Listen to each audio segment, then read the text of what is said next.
We are moving on to chapter 7, and in chapter 7 you're going to be talking about a lot of different things. It's a pretty big chapter.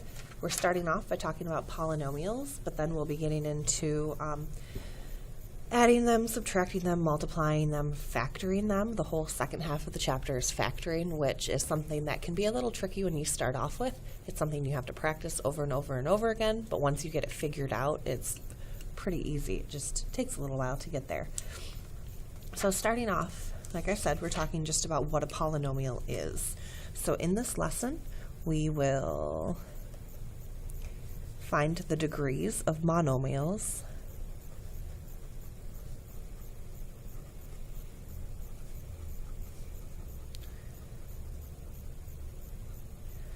and I will classify polynomials.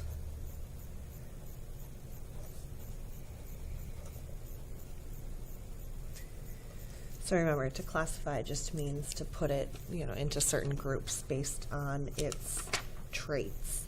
So to start off with, we're going to talk about what a monomial is. A monomial is just a single term. So a polynomial, poly means many. A polyglot is somebody who speaks a lot of languages. Polytheism would be religions that have lots of gods. So poly means many. But starting off with, we have monomials. And mono just means one. So these would be algebraic expressions that just have one term. So for example, 6, or 3y squared, or 17.2xy cubed. These are all monomials because each of these only has one term. Remember, terms are separated by addition or subtraction. This right here is what we call a binomial. And that's because bi, like a bicycle, has 2 wheels. Bi means 2. And here we have 2 terms. So monomials have 1 term. Binomials have 2 terms. Believe it or not, there are things called trinomials. Tri means 3, like a triangle. And then from that point on, we just call them polynomials. But those are our categories that we're going to be looking at. So starting off, let's look at the degree of a monomial. So the degree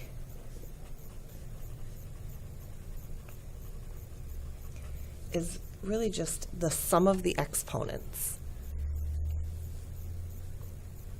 in a monomial. So if we had just something like this, -1/5 y cubed, we only have one exponent and it's that cubed, so the degree of this monomial is 3. But it gets a little trickier. If I had this 2s squared t squared, this is a monomial because I only have one term, but I have 2 variables and they each have a 2 as an exponent. So the degree here is actually going to be 4 because 2 plus 2 is 4. If I have just a constant, because there aren't any variables here, the degree is going to be 0. So we're only looking at the exponent on the variable. If there's more than one variable, you have to add all those exponents up. Something else that confuses people, if I had 3x, remember that the exponent on the x is really 1. So the degree there would be 1. So I want you to take just 15 seconds and tell me the degree of these few things.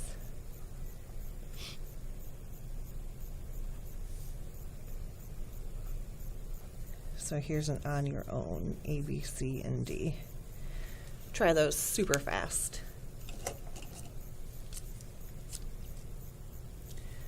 So this exponent is raised to the 4th power. It's the only exponent, so the degree is 4. Here I have, this variable is to the 4th power. Here I have 2 variables, 1 to the 3rd, 1 to the 2nd. So my degree is going to be 5 because 3 plus 2 is 5. Here I only have one variable, and its exponent is 1, so it's to the first degree. This guy doesn't have any variables, so its degree is 0. So it's pretty straightforward. So just like I talked about at the very beginning, our polynomials really can be monomials, or the way that your book words it, the sum of monomials. So basically we can have one term or we can have a whole bunch of terms. So if we have 2 terms, like I said, this is called a binomial. If I have 3 terms, that's called a trinomial. But the key here is that I'm not going to name it until it's been simplified. So if I had 5x plus 3x plus 8, there are 3 terms here, but this is not simplified. I would need to simplify it before I could classify it. So 5x and 3x actually make 8x. So this is really a binomial. So you do need to make sure that you're simplified before you give it a name. And then from here, polynomials also have degrees. And the degree is going to be the greatest degree from the terms. So in this case, this degree is 1. The degree of this term is 0. The degree of the whole polynomial then is 1. If I had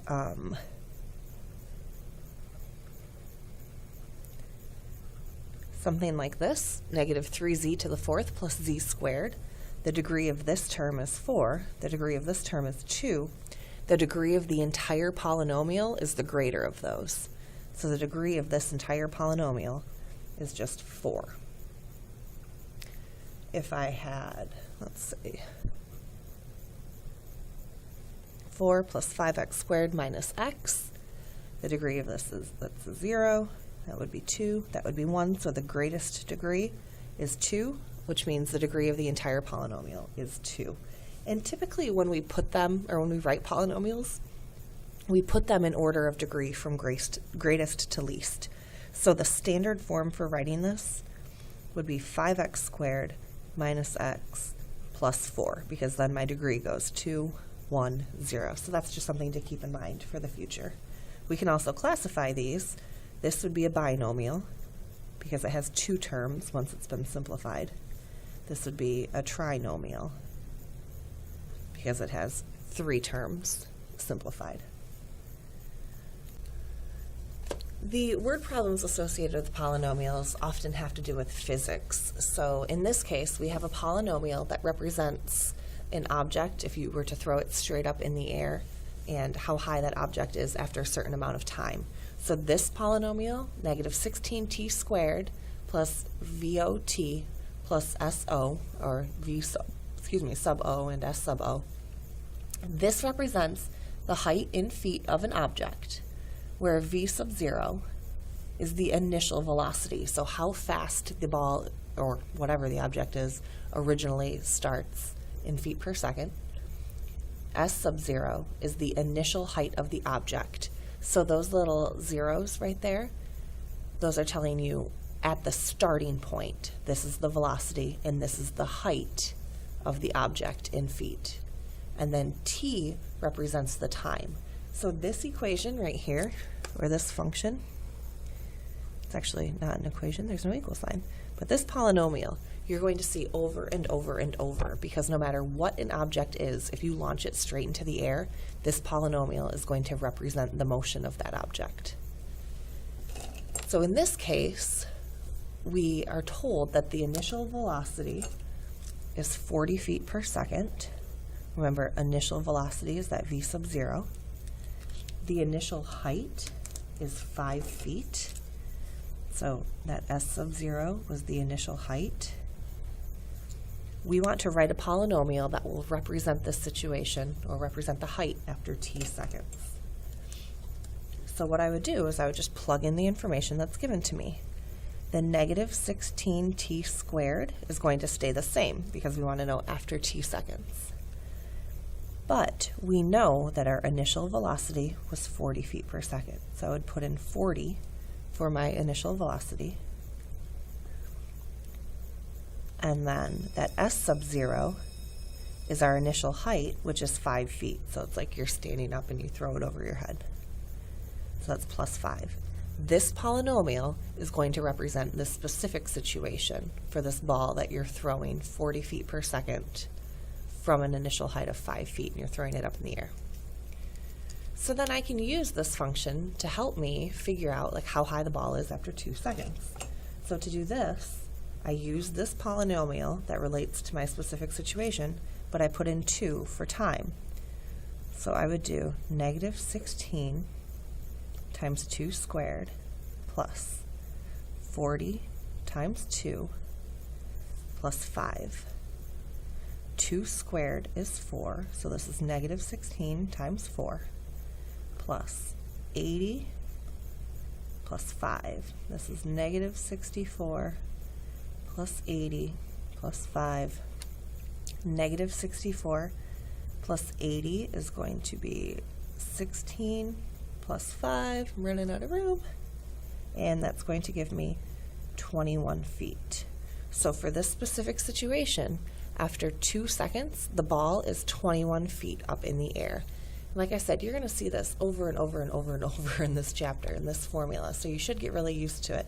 You're never going to have it memorized. It's always going to be given to you, but you do need to know what the different pieces mean.